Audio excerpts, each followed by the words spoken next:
Hello, how you doing? Your painter in residence here, M. Francis McCarthy, and just bringing you a little quickie today. It really should be, and it will be when the whole painting's done. I'll do a little 15-minute spit of video, but I thought it'd be cool to just show, well, first of all, just get you up to date with what's happening in the studio life of M. Francis McCarthy, your painter in residence, and share a little study, a little start of a little study. Now, this study, this is one of the scenes that got damaged in the flood.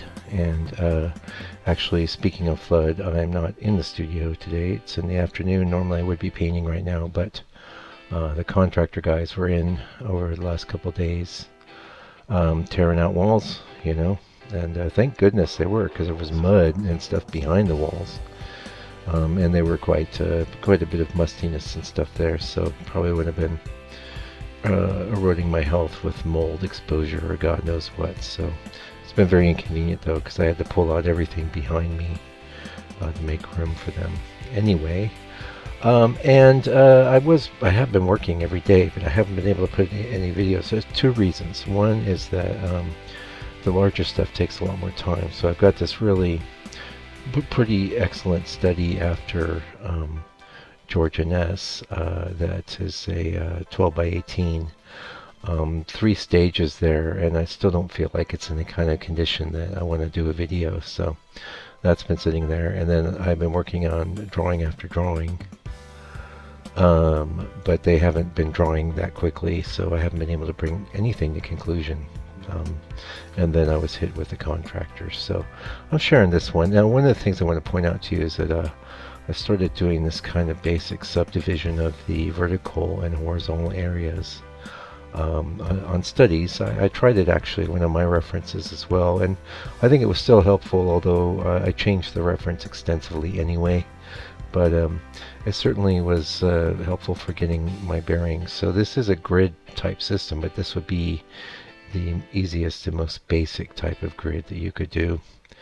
And yeah, I think I'll do it on every study, because especially with Inness, because his compositions were so unique. And for example, that tree I just put in, it's a small tree, but it's actually really subdividing a lot of things, so it's a pretty critical tree, and he put it exactly in the middle. Now, I don't know if it's exactly, because it looks like this reference image was taken from something in a frame and then cropped out. By the way, I probably mentioned this on the original, this would have been part of the Past Masters series or what have you, but this reference image was so tiny. Now, back when I did it, I think it was 2017 or 18, I just blew it up in Photoshop and just had a bunch of oatmeal, lumps. But since then, there's been advances in technology. I've been using a program called Gigapixel, which utilizes artificial intelligence to upsample things. And it just did an okay job. But this actual reference image was only like 150 pixels high by like 200 and something wide, and practically an icon, but I haven't been able to find this image or a decent image version of it anywhere else, and I really love it. So I use that, and I manipulated it a bit to try and get some. It definitely is going to be a superior reference than the what I'll call the oatmeal one that I used, but I made a good painting out of that, and I gave that damaged painting to a good friend of mine here in town, and he's a writer, and hopefully he's got it in his writing studio to inspire him. I was telling him about George Inness and stuff.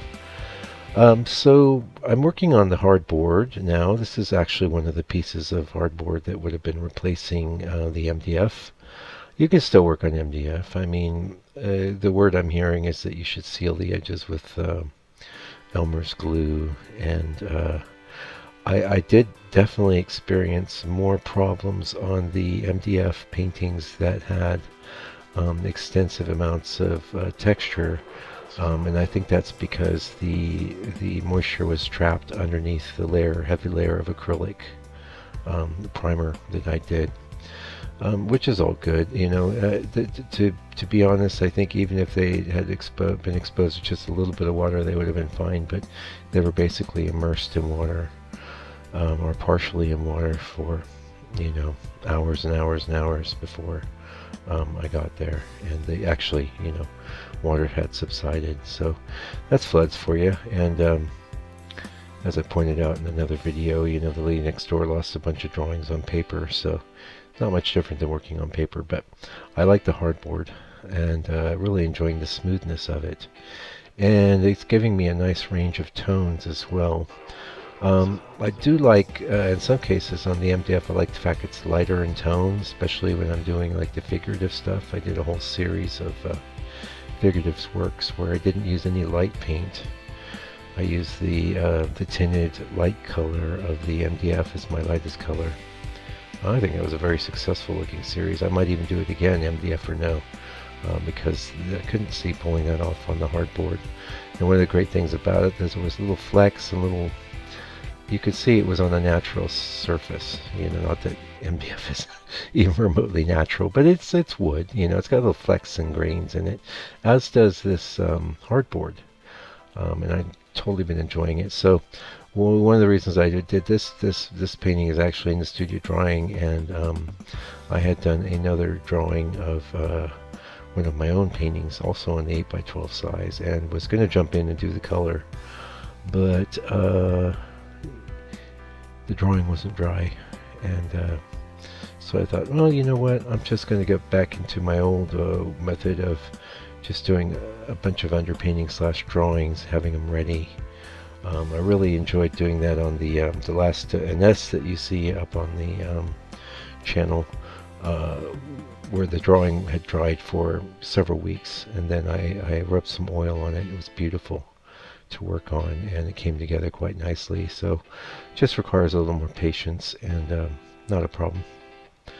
I like, and something like this, you can see how much extensive drawing I've done. So the total length of this process, it's being sped up to 15 minutes right now, but I had about an hour into this drawing, and I wasn't going to do a whole slow down hour, although as part of it, I will put this up as a live video, and you'd see it all in real time, and I am pointing out a lot of things. And mostly what was interesting about this painting is the way that he subdivides his space, and I call it intervals, because in music you would have intervals as well. And his work is quite musical, I think. And you've got subdivisions, you've got space, and he's very clever about his compositions. This painting, I wish there was a great image of it somewhere, because I know Inness so well. I feel pretty confident in my approach. Well, it was pretty exciting to paint it the first time, and this has been real fun as well. And one of the things I'm trying to do in this area of sand painting right now is, like, I'm doing a gradation that's just mostly oil with a very small amount of pigment. And interestingly too, on our right side of this composition, I have a bit more contrast in those tree shapes than he did. It all gets very muddled and muddy off the further to our right that you go. So kind of interesting there. But and in the live video there will be some pointers and stuff, and I will put it up as a 15, like I said too.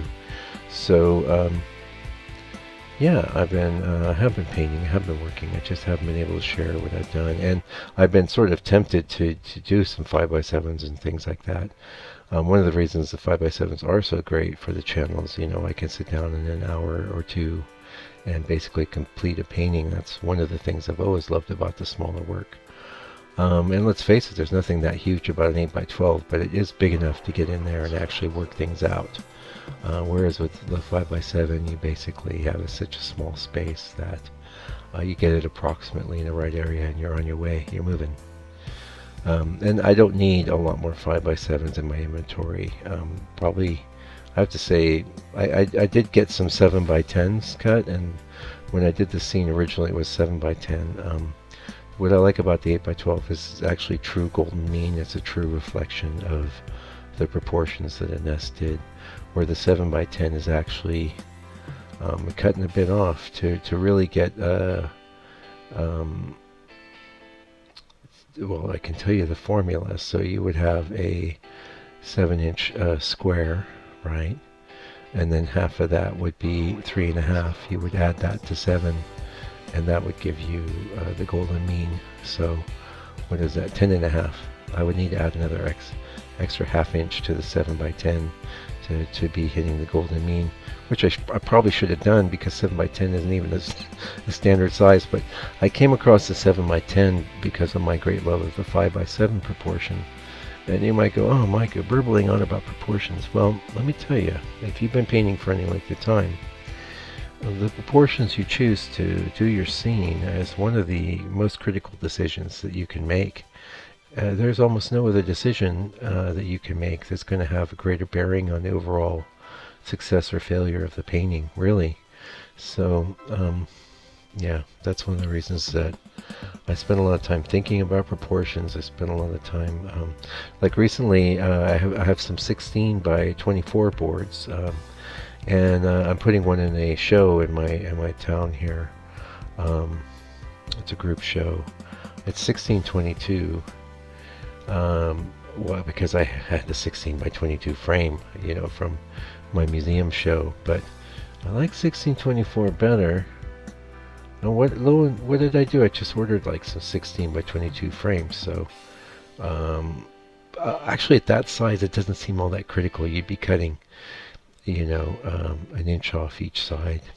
I don't know. Every little thing makes a difference, though, and it's a subtle difference from 7 by 10 to 8 by 12. This is an 8 by 12. And 8 by 12 is the size I was working with for years now. I took a big break from it, went into 8 by 10s because I could get some pretty cool frames. I have to say 8 by 10 works really great as a vertical proportion. Horizontal, you need the right scene. And actually, now that I'm I don't know if I imparted that in my last video, but I wanted to say, I got just a few minutes left here, so we're getting into the true believers and followers of the channel at this point. So in the process of going back and trying to find my reference images for some of these flood ruined paintings, I was scanning through reference images I hadn't looked at for years. I'd just been interacting with the paintings made from the reference images, and a lot of those paintings, not a lot, but a fair proportion may have failed. And one of the things that I wanted to impart to you is that it was so clear to me now with the, you know, because I've got experience under my belt and a lot more time, that these paintings were failing at the level of reference. I did a pretty good job of faithfully interpreting the reference, making some changes and stuff as I always do, but the failures were contained in the reference, and so be very careful about your reference and try your best to do things like follow the rule of thirds. Yeah, actually, I can't even. It's really, I was talking to a mate of mine who's quite a good painter, and it's like composition is almost impossible to teach. The best way, and this is one of the reasons why I harp on experience, you'll know it when you know it's right, because you failed and did it wrong so many times. And it's pretty subjective. You know, you just, like, I'll look at a picture and know, even a scene in nature now, no, that won't work, that won't work. I won't even take the photo. Anyway, getting close to the end here. Thank you so much for joining me today. Sorry this is all I've got for you, but it looks pretty cool, eh? I think it was heck of fun to do, and you know, this is the bones of the painting. This is really, everything is hanging off of this. So just thought to give you an update, and until I come back with another video, hopefully it'll be a bit more extensive, please do me a favor. Take good care of yourself, your family, all your loved ones. Love your enemies, be patient with morons, and stay out of trouble.